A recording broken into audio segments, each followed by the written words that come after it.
Bapak Ibu Saudara-saudara, kita sampai di penghujung tahun 2015. Paling tidak kurang lebih 1 tahun. 365 hari kita lewati sampai dengan hari ini. Pertanyaan yang paling gampang adalah sepanjang 365 hari ini, coba saudara renungkan sedikit, saudara merasa tentram kah? Atau justru saudara merasa tidak tentram? Tolonglah saudara renungkan, saudara sudah melakukan banyak-banyak kebaikan dan hal-hal yang sepertinya ikut Tuhan punya mau, tapi kok tidak rasa tentram, tidak senang, tidak sukacita. Itu berarti ada masalah sesungguhnya. Saudara-saudara, seorang sahabat menulis kepada saya hal ini. Dia bilang begini, kalau mau tentram dalam hidup ini, maka lakukanlah 2 hal. Pertama, maka lupakanlah 2 hal. Kalau mau tentram dalam hidup ini, lupakanlah 2 hal. Pertama, lupakanlah kebaikan kita kepada orang lain. Nanti bahagia, nanti tentram. Lupa buang kebaikan. Jadi kalau saudara pernah berbuat baik kepada orang lain, lupa sudah, supaya bahagia. Sebab kalau tidak lupa, biasa kita hitung-hitung. Lupa. Yang kedua, lupalah kesalahan orang lain pada kita. Itu nanti tentram. Lupakanlah kesalahan orang lain pada kita. Lupa perbuatan baik kita kepada orang lain, dan lupa kesalahan orang lain kepada kita. Nanti bahagia, nanti tentram, nanti sejahtera. Karena kadang-kadang kita tidak sejahtera karena orang lain. Manusia boton setolong sandia mason tahu diri. Kita yang tidak tentram. Tetapi tolong diingat 2 hal, dia bilang. Tolong ingat baik-baik 2 hal. Pertama, kebaikan orang kepada kita ingat. Orang boleh lupa kebaikannya kepada orang lain. Tetapi kita yang kepadanya orang buat kebaikan, jangan lupa itu orang pun kebaikan. Tolong ingat-ingat sepanjang 2015 nih, siapa bikin baik di kita, nah tolong ingat-ingat. Doa-doa kasih dia sedikit, ketemu dia salam, kok apa begitu, ingat. Tapi yang kedua, yang harus diingat adalah utang kita kepada orang lain, tolong ingat. Itu tentram itu. Jangan sampai juga kita lupa buang dia pu utang. Apalagi kalau sengaja lupa. Jadi kalau ada utang di orang lain, ingat, nanti tentram. Kalau sengaja lupa, tidak tentram. Nanti itu orang lewat bilang, "Salam Pak," kita pikiran itu. Jangan sampai dia ada maksud itu. Dia ingat, dari kasih tahu dia bilang, "Saya ingat, saya tidak lupa." Itu baik. 4 pernyataan ini menolong kita untuk segera cepat-cepat ambil kesimpulan. Saudara, beberapa jam lagi kita akhiri tahun 2015. Tapi sebagai hamba Tuhan, saya ingin bilang kepada saudara supaya sejahtera itu ada pada dirimu, maka saudara tidak boleh melewati tahun 2015, atau saudara tidak boleh masuk dulu di tahun 2016 sebelum hubunganmu dengan orang lain, dengan keluargamu, dengan semua orang beres. Jangan masuk dulu di tahun 2016. Jangan akhiri dulu tahun 2015 kalau hubunganmu dengan orang lain, dengan keluargamu, dengan siapa-siapa di sekitarmu belum beres. Jangan akhiri dulu. Supaya nanti kita habis gereja jam 9 ini selesaikan semua. Kasih habis semua. Nanti tentram, nanti sejahtera, nanti bahagia. Nanti sebentar panitia secara simbolik mengatur supaya yang kita mau buang di tahun 2015 kita tulis sebentar, bakar di luar, dempetasan. Yang baik kita catat dan kita simpan. Itu luar biasa itu. Jangan akhiri tahun 2015 kalau hubunganmu dengan orang lain belum beres. Jangan. Jangan masuk dulu di tahun 2016 kalau saudara belum pulihkan hubunganmu dengan orang lain. Jangan. Selesaikan. Saudara, kadang-kadang kita memang juga tidak bahagia karena perjalanan dari rumah ke gereja dan dari gereja ke rumah tidak sampai. Ulangi. Kita tidak bahagia karena perjalanan kita dari rumah ke gereja dan dari gereja ke rumah tidak sampai. Banyak orang sulit sekali untuk memberi maaf, mengampuni, menolong dan seterusnya karena perjalanan dari rumah ke gereja tidak sampai, dari gereja ke rumah tidak sampai. Apa maksudnya? Maksudnya sederhana. Di rumah kita pribadi yang beda, sampai di gereja kita pribadi yang lain. Akhirnya kita tidak sampai menemukan diri kita sendiri. Di gereja dalam kegiatan-kegiatan kerohanian kita terlihat begitu rohani dan begitu suci. Tapi kita tidak jalan pulang sampai di rumah. Dia habis di depan pintu gereja. Perjalanan yang tidak sampai itu tidak bagus. Harusnya kalau perjalanan dari rumah ke gereja, saudara, apa yang terjadi di rumahmu sekarang bawa datang ke gereja, selesaikan di sini, dan pulang bawa apa? Pesan firman Tuhan ini sampai ke rumahmu, bahagialah engkau. Tapi perjalanan kita sering putus di tengah jalan. Dari rumah tidak sampai gereja, karena kita berbeda dengan apa yang ada di rumah. Di gereja kita kelihatan suci dan baik sekali, tapi dia habis di depan pintu. Dia tidak sampai di rumah. Bagaimana kita akhiri tahun 2015 dan masuk di tahun 2016 kalau perjalanan rumah ke gereja dan gereja ke rumah terputus di tengah jalan. Saudara-saudara, lalu bicara tentang hidup sebagai keluarga Allah, kita membaca bagian teks ini. Teks yang sederhana secara jelas itu tanpa dihotbahkan, kita tahu benar. Dia hanya menyuruh satu kata, hormatilah. Kalau saudara ingin memulihkan hubungan-hubunganmu, mulailah dengan hormat. Hormatilah. Teks tadi mencatat hormatilah orang tua. Orang tua itu harus dihormati. Sebab mereka memang orang tua. Apalagi kalau dia orang tua kandung. Alkitab bilang, hormatilah ayah ibumu, supaya lanjut umurmu di tanah yang Tuhan berikan kepadamu. Jangan bersekolah tinggi sedikit orang tua omen dia kira dia sudah betul. Dia tidak betul itu. Hormati. Hormati orang tua sebagai senior dalam persekutuan jemaat. Mereka duluan, mereka senior. Mereka duluan. Sebagai bapak, hormati mereka sebagai saudara laki-laki. Pembacaan tadi dengan serius menyatakan bahwa tegur mereka juga. Tagal mereka bapak, mereka senior, mereka saudara laki-laki, mereka tidak salah. Ada. Tapi menegur dengan rasa hormat itu menarik untuk memulihkan hubungan. Nanti sebentar kita belajar sedikit bagaimana menegur. Hormatilah perempuan-perempuan. Para janda, hormati mereka. Janda yang benar-benar janda.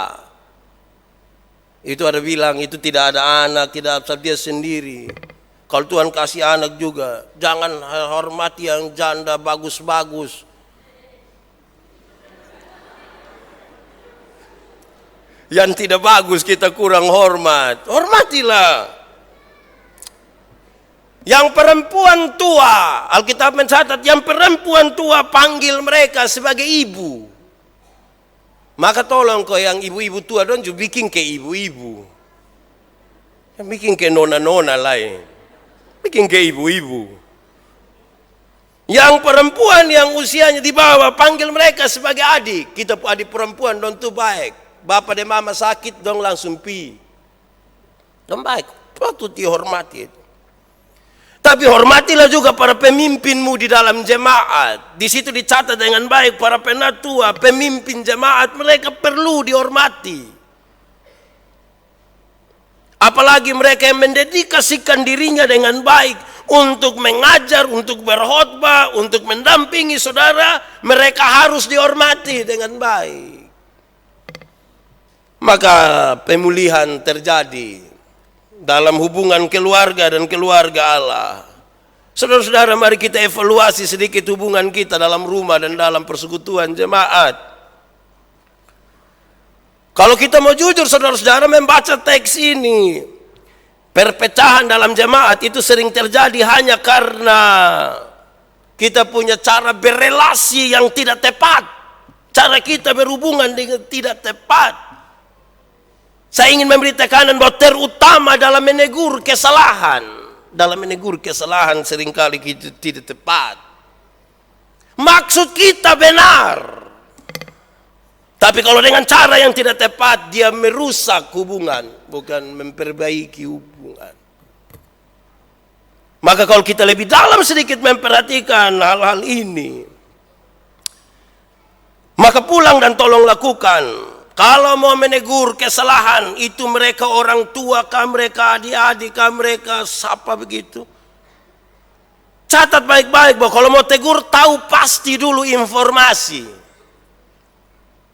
Tahu pasti informasi baru tegur. Jangan tidak tahu juga tegur. Bet ada dengar bilang, lujang ini, tidak bisa begitu. Pasti informasi, tahu pasti baru tegur. Kedua, jangan menunda. Setan itu biasa masuk pada saat kita tunda. Tunda sedikit. Kalau sudah tahu dengan pasti jangan tunda, bilang. Kalau saudara tahu hal itu baik lakukan sekarang, jangan tunda. Jangan tunda.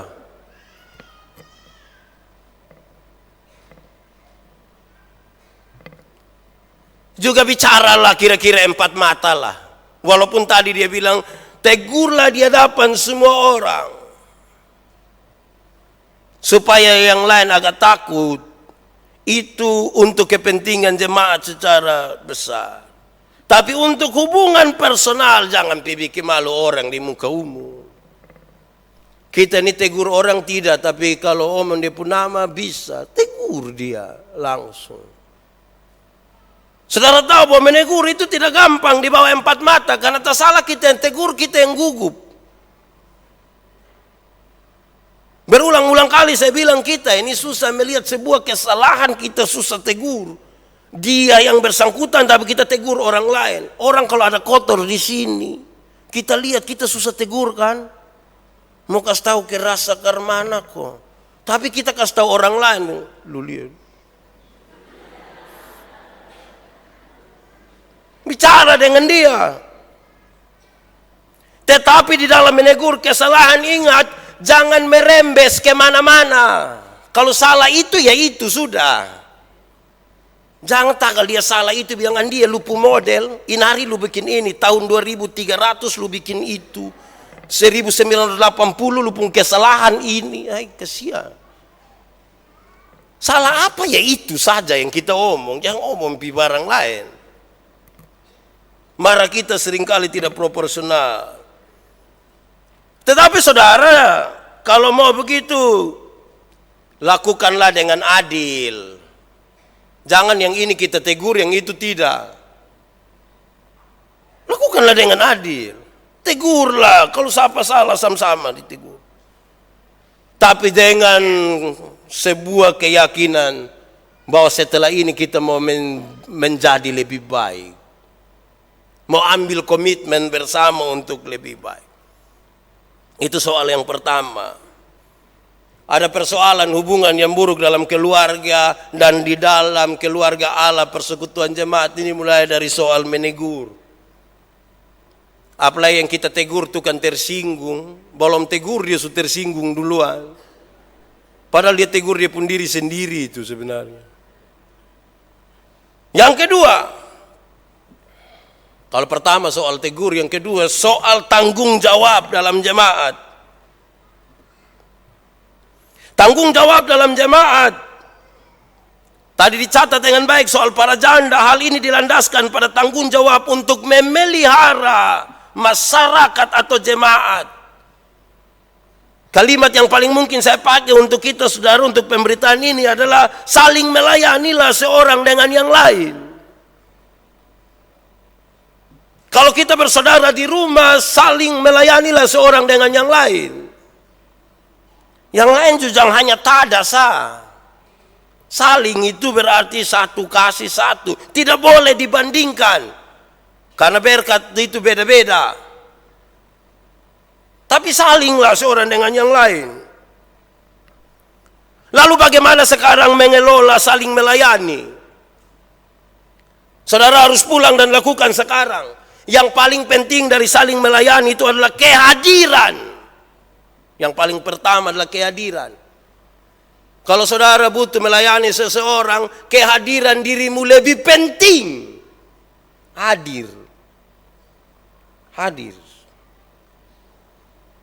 Pak, kalau dia di Jakarta, saya di Kupang, saya hadir. Hoang. Janji ketemu di mana kok begitu. Tapi saya ingin bilang kepada kita dalam persekutuan dengan jemaat, dalam rumah tanggamu, kehadiran penting. Hadir tubuh fisik ini penting. Jangan bapak sakit setengah mati situ telepon bilang, Neo tahu sendiri toh. Kita ada sibuk begini, jadi kami dukung sah. Dukung apa? Kedua, dalam hubungan dengan sesama saudara, keluarga, teman-teman seiman, jadilah pemberi. Jadilah seorang yang memberi. Pak, saya kan orang miskin, tidak punya apa-apa. Ya, tapi berikanlah senyuman. Masa kau miskin sampai tidak ada senyum? Miskin apa itu? Muka sebegitulah tidak tahu senyum. Senyum. Ketemu orang sakit, ketemu orang susah, ketemu mama, ketemu anak, mulai dengan senyum. Lihat kita pun senyum, dia bahagia. Atau mungkin dia marah, setengah mati dia langsung berhenti marah. Bilang sebenarnya bet mau marah, tapi lihat lu pun senyum. Beta gugur memang.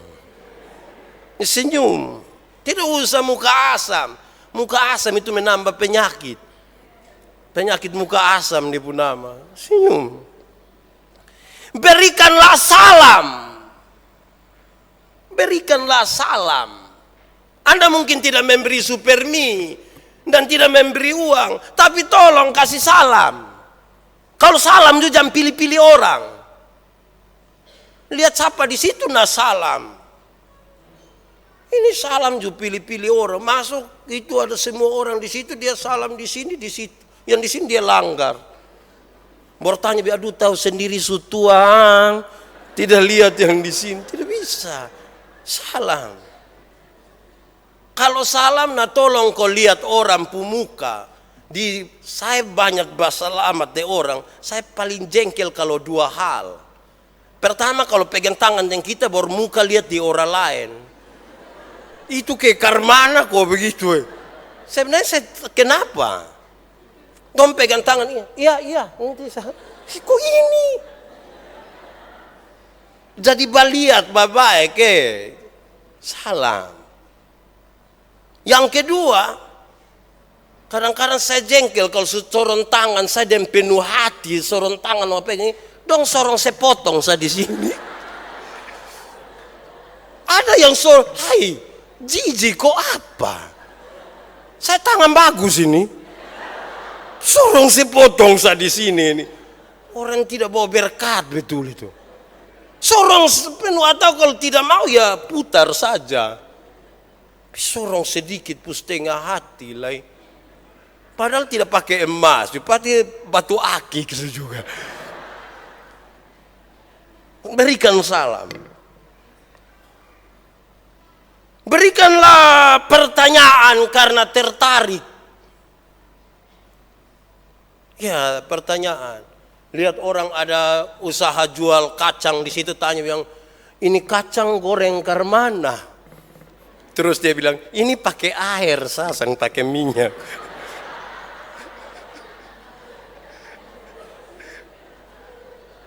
Itu ada sekali ya. Maksudnya tertarik bicara baik-baik, jangan bilang, oh bertanya basa-basi juga. Jangan begitu.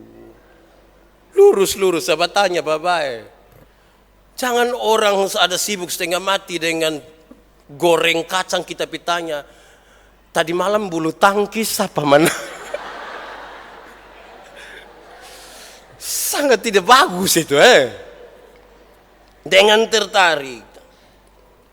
Sentuhan. Dia sedih sekali karena suaminya meninggal.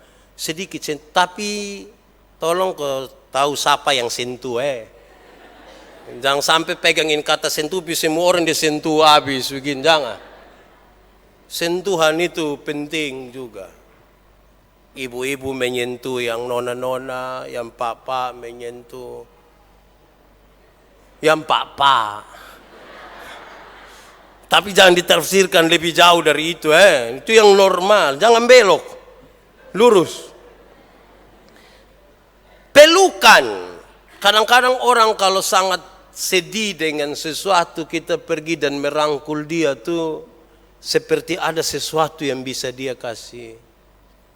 Tapi pertanyaan adalah, siapakah berani memeluk orang yang dia tidak bersih dan sedikit kotor? Siapa berani kasih dia pun tangan bagi satu orang yang tidak tahu mandi, agak kaskaduk lagi sedikit? Butuh sebuah ketulusan. Butuh. Ini adalah hal-hal kecil sebenarnya, tapi berarti. Hal yang kecil saja. Saudara bisa sama-sama dengan hamba-hamba Tuhan pergi ke rumah sakit, cek. Sakit apa? Saudari kapan? Angkat tangan. Tanya begitu baik. Hati gembira obat. Kalau bawa muka asam itu bawa racun. Hati gembira. Yang berikut. Dalam tanggung jawab memberi diri bukan menunjuk orang. Memberi diri bukan menunjuk orang. Seringkali kita sulit memberi diri. Kita terlampau menunjuk orang. Dan lupa memberi diri. Saya melayani di Sabu kira-kira 5 tahun. Satu saat kami bikin pasang keramik di altar. Kami janji hari Kamis datang. Waktu datang begitu, yang tukang dong tidak datang. Yang datang itu yang hanya buruh dong. Tapi kan dong sudah datang, saya bilang pasang. Dia punya miring ngeri. Miring ngeri. Hari Minggu itu hari Kamis kami pasang, hari Minggu pas gereja yang tukang semua datang marah. Mereka menghadap saya, Pak, kenapa kok kasih tinggal itu orang dong pasang? Miring-miring lagi, model begitu lagi, lihat tidak bagus. Saya diam-diam saja. Dong omong terus saya tanya, kamu di mana yang hari Kamis? Yang omong hebat-hebat hari Kamis di mana? Di balik yang miring-miring ini, segala cinta kasih, segala yang paling lebih dari mereka itu yang mereka kasih. Yang lu di mana hari Minggu, hari Kamis? Biar kok dia miring di situ. Sampai ini hari masih miring terus. Sampai ini hari. Memberi diri, tidak kerja komentar lagi. Komentar banding-banding lagi. Beda dengan saya. Itu hari waktu saya tahun 1967 itu. Memberi diri. Tapi yang berikut saudara, dalam saling melayani itu tolong bermurah hatilah sedikit. Tolong bermurah hati. Saya tidak mau bicara uang. Tapi murah hati yang dimaksud itu bermurah hatilah untuk memberikan sedikit pujian lah. Lihat Simon Susapu datang dengan Simon. beta suka ketemu semua koster. Lu paling lain. Kasih sedikit pujian. Ada kebutuhan mendasar dari manusia ini dipuji. Ibu-ibu kalau dipuji senang kok tidak? Nah itu. Kasih sedikit pujian. Ini orang kerja setengah mati tidak puji juga sedikit. Padahal dia sudah main datang tanya, Karmana, Karmana. Puji dia. Jangan dia datang tanya, Karmana bilang, segala kemuliaan hanya bagi Tuhan. Itu juga tidak boleh lah. Kasih sedikit pujian. Kasih dukungan. Dukungan. Ini kami mau maju, tapi karena saya dukung. Begitu, Pak Pendeta dukung. Iya, saya dukung dalam doa saya. Tapi kasih dukungan sedikit. Kadang-kadang kita pun perhatian yang tidak bagus. Kita pilih-pilih dalam dukungan kita. Kasih salam, kasih kebaikan, perbuatan baik. Kasih juga catatan penghargaan sedikit. Supaya jadi baik. Ketiga, jadi yang pertama itu bicara tentang menegur kesalahan. Yang kedua saling melayani. Yang ketiga penghormatan. Untuk sebuah penghormatan itu penting. Tapi beberapa catatan ini menarik. Pertama, tolong cari waktu yang tepat. Memberi penghormatan kepada orang tolong cari waktu yang tepat. Jangan jam 1 malam baru SMS bilang, saya betul-betul menghormati Anda. Itulah sedikit dia sudah bikin status itu. Jam 12:45, mata belum bisa tertutup. Itu sudah tidak benar itu. Dilakukan dengan tulus. Kalau kasih penghormatan, lakukanlah itu dengan tulus kepada siapapun. Ini masih konsep, sebentar kita bicara hal-hal praktis. Yang ketiga, dilakukan dengan hormat. Kalau kasih penghormatan, dilakukan dengan hormat. Pilih kata-kata yang baik, tidak melukai, tidak menyinggung. Bagus itu. Pemulihan terjadi. Saya merenungkan bagian-bagian ini, saudara. Saya ingat saya pun mama betul. Saya pun mama datang. Tadi pulang atau mungkin belum sempat pulang. Tapi saya ingat sekali. Saya mama melahirkan saya tahun 1977 di Desember itu. Pada saat mama buta dua-dua mata dan lumpuh sebelah badan. Saya belum bisa merasakan bahwa mama sakit yang luar biasa. Ketika masa kecil saya, mama mulai sembuh. Saya suka bermain di air kotor, tahu sendiri anak-anak kecil dulu. Taruh air di ban baru gitu. Main kayu doi, apa segala macam. Jadi saya badan luka-luka semua. Lebih pantas pakai kata koreng. Saya koreng. Kami tinggal di Soe. Jarak kurang lebih 300 meter dari puskesmas kota Soe. Tapi mama lebih memilih untuk tidak bawa saya ke puskesmas kota Soe.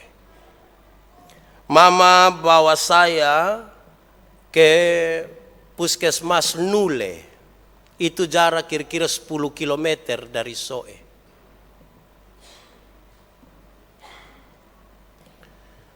Merenungkan firman ini dan kemudian saya berpikir serius. Saya sedih benar. Kenapa? Saya tidak pernah bayangkan kalau seorang perempuan melahirkan dalam keadaan buta dan badan yang lumpuh sebelah badan. Perjuangan seperti apa saya tidak bisa mengerti. Kenapa mama bawa saya ke puskesmas Nule yang 10 kilo, bukan ke puskesmas kota yang 300 meter? Karena mama tidak mau saya malu. Mama tidak mau saya malu, saya korengan dan mama tidak mau saya malu. Mama dengan setia tanya kepada dokter itu kapan lagi saya datang. Dan penuh waktu mama kasih itu. Dia kasih ingat saya, besok kita pergi ke puskesmas. Sampai benar-benar bersih. Berpuluh-puluh tahun kemudian apa jawaban dan balasan saya kepada mama? Dulu mama sakit melahirkan karena saya.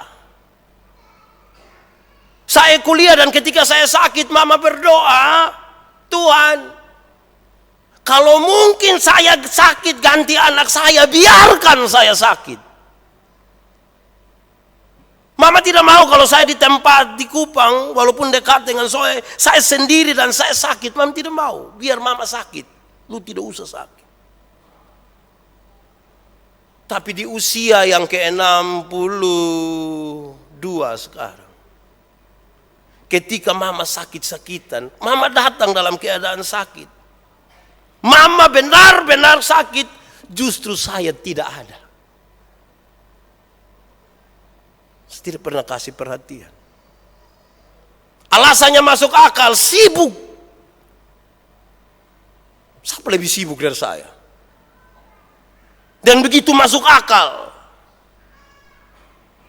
Kalau ambil kesimpulan sederhana, ternyata dari mulai saya lahir sampai mama mau mati, mama tetap sakit karena saya. Tapi saya tidak ada.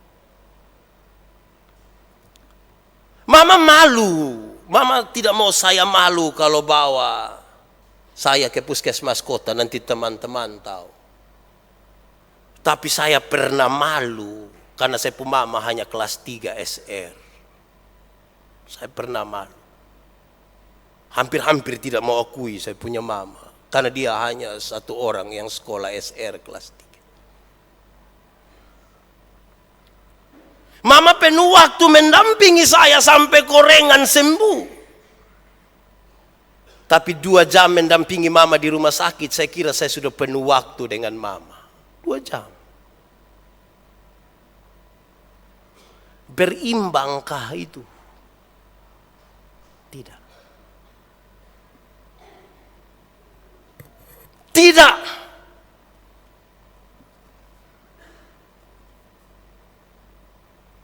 Mereka tidak bisa bicara. Justru kita yang bicara. Sekarang mereka sakit. Kita tidak ada dan dia sendiri sakit. Dia takut kita malu. Tapi kita malu karena dia. Dia melakukan penuh waktu bagi kita. Tapi kita hanya 2 jam merasa penuh waktu bagi dia. Tidak berimbang. Pagi-pagi tadi seorang sahabat mengirim kepada saya cerita ini. Saya ingin baca saja buat saudara. Seorang anak di Cina. Pada tanggal 27 Januari tahun 2006. Mendapat penghargaan tinggi dari pemerintah Cina karena dinyatakan telah melakukan perbuatan luar biasa.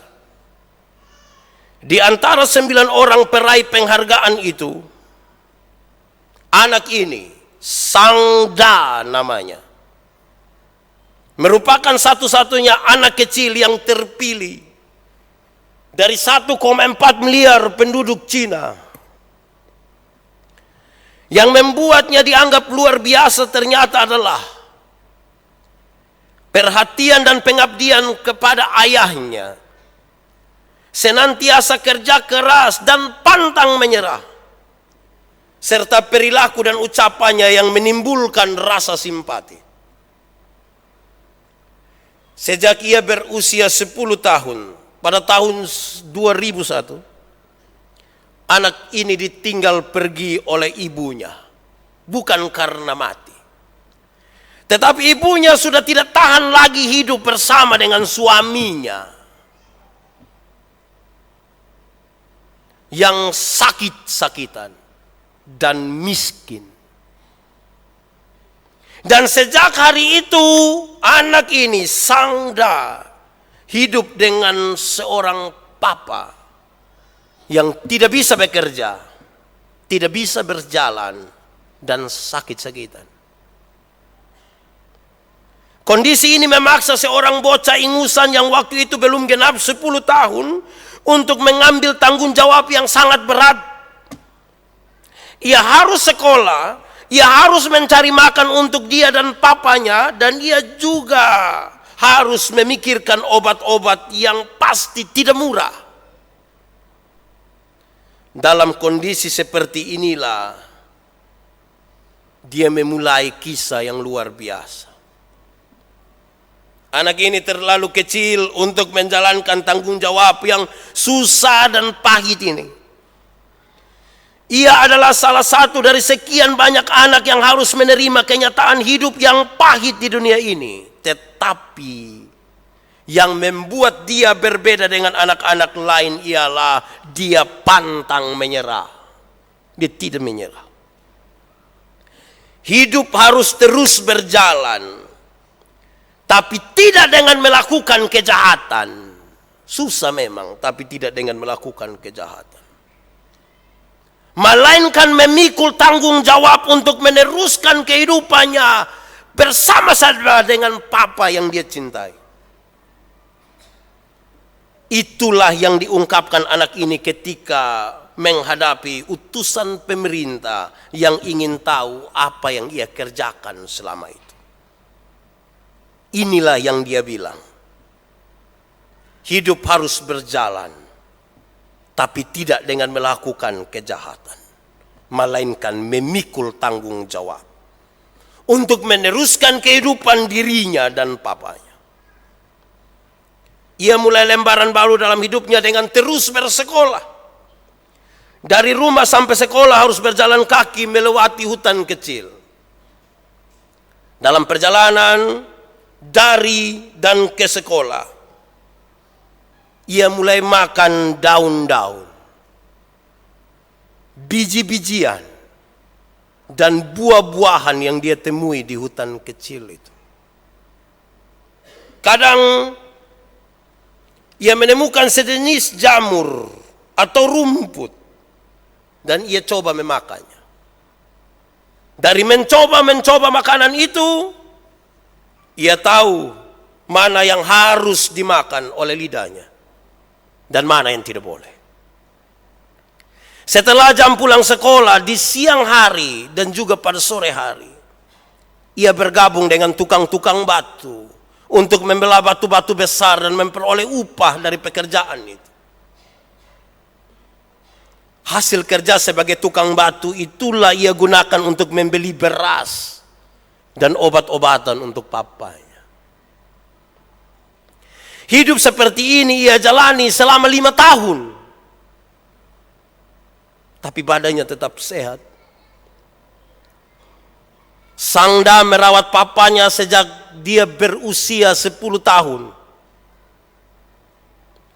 Ia menggendong papanya ke WC. Ia menyeka kotoran papanya. Sekali-sekali dia memandikan papanya yang tidak bisa berjalan. Ia membeli beras. Ia memasak bubur. Ia mengurus segala urusan papanya. Semua dikerjakan dengan rasa tanggung jawab dan penuh cinta kasih. Ini yang dia lakukan sehari-hari. Sangda menyuntik sendiri papanya.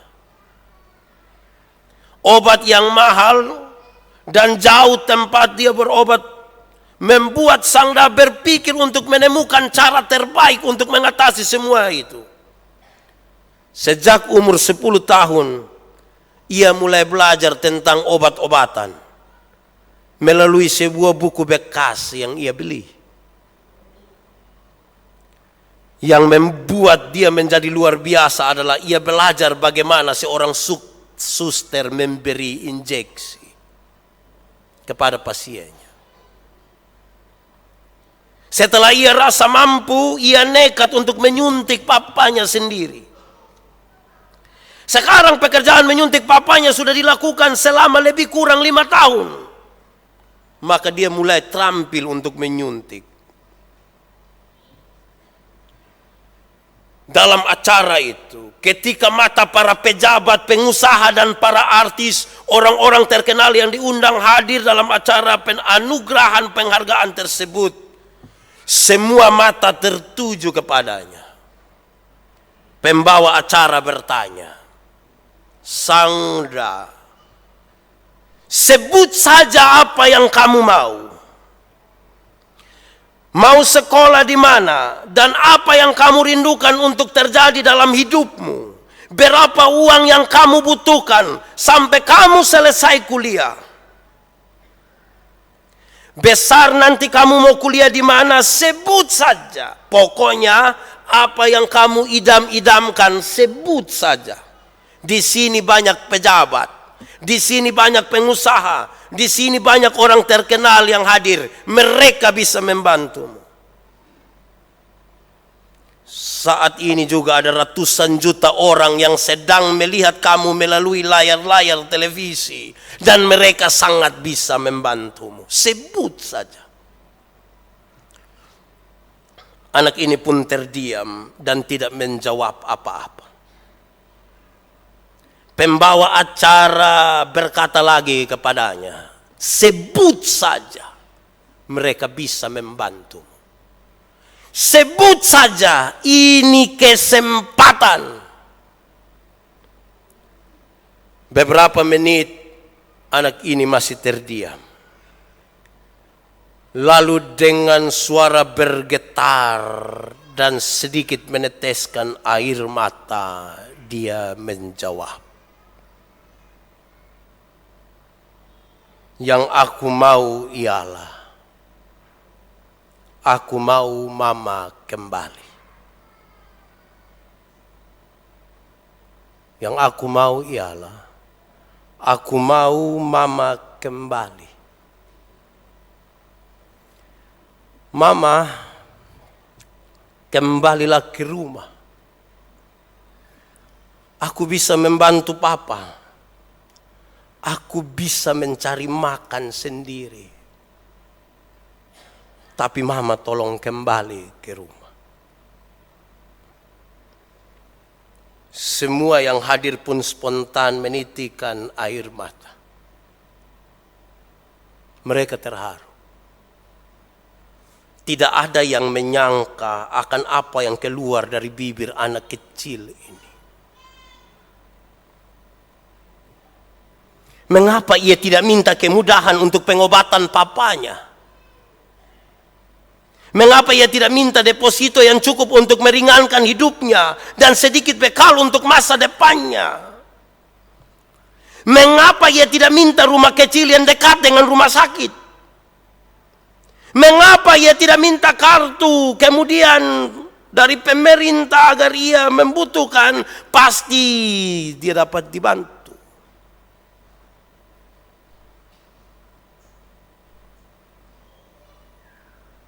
Mereka sadar sekarang, yang dia minta tidak bisa dibeli dengan uang.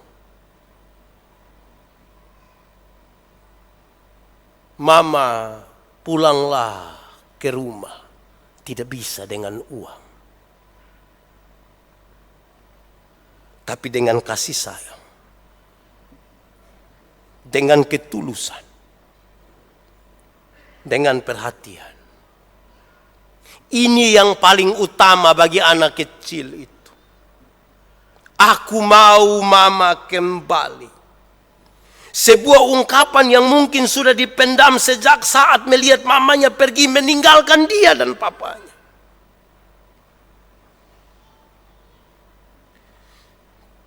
Cerita ini bukan saja mengharukan, namun juga menimbulkan kekaguman. Seorang anak berusia 10 tahun dapat menjalankan tanggung jawab yang berat selama 5 tahun. Sampai dengan cerita penganugerahan itu.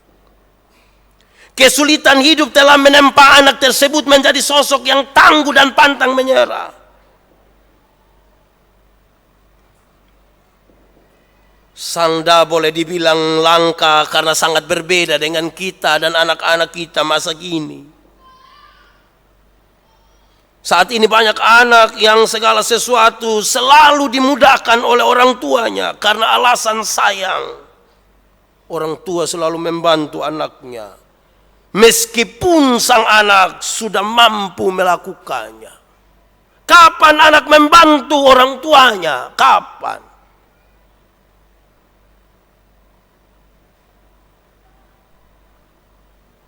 Tidak bisa dibeli dengan uang.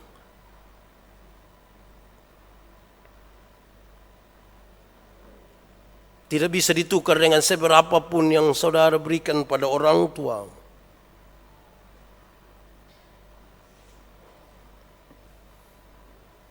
Karena itu saya ingin bilang kepada saudara, jangan selesaikan tahun 2015 sebelum bereskan hubungan dengan orang tua, dengan saudaramu. Bukan karena cerita ini, tapi karena kasih sayang itu ada pada dirimu. Merenunglah sejenak dan temukan jawaban bahwa kalau saudara gelisah selama ini, ada hal yang belum terselesaikan.